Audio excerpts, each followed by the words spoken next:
This video examines the 1864 Overland Campaign, exploring how Ulysses S. Grant's strategy of relentless flanking maneuvers, combined with Robert E. Lee's innovative defensive engineering, fundamentally shifted the nature of warfare.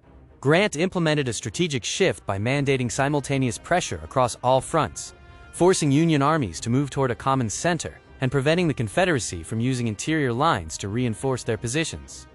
This matrix compares the commanders. With superior numbers, Grant focused on attrition to destroy Lee's army. Conversely, Lee, with fewer men, aimed to make the conflict prohibitively costly for the Northern public before the 1864 election. Grant abandoned the traditional model of fighting and retreating. Instead, he utilized a concept of continuous forward pressure, pinning the enemy, shifting positions, and repeating the cycle to dictate the campaign's tempo. In the dense wilderness, Lee utilized the terrain to neutralize Union advantages in artillery and manpower, leading to chaotic, close-range combat and heavy casualties for both sides. On May 7th, Grant made a pivotal decision to march south toward Spotsylvania instead of retreating.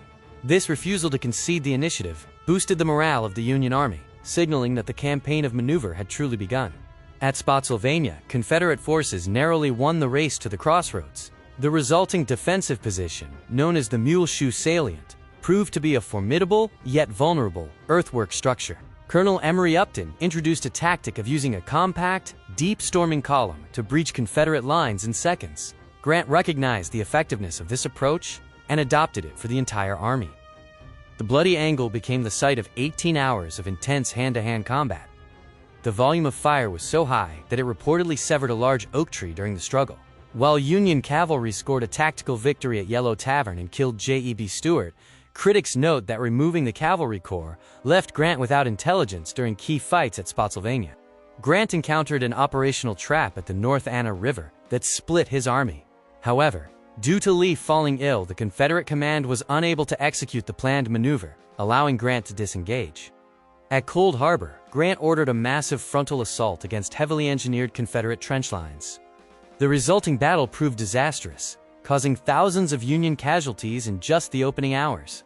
Grant executed a final deception, moving his entire army out of Cold Harbor unseen. By utilizing naval dominance and a massive pontoon bridge, he shifted the theater of war to the rail hub of Petersburg. While tactical outcomes were often stalemates, the mathematics of attrition favored the Union. The Confederacy lacked the resources to replace their massive percentage of losses, permanently depleting their available manpower. Over 40 days, combat transformed from fluid maneuvers to an industrialized siege. This campaign demonstrated how continuous contact and logistics could overcome tactical brilliance, forcing a war of attrition that signaled the end for the Confederacy.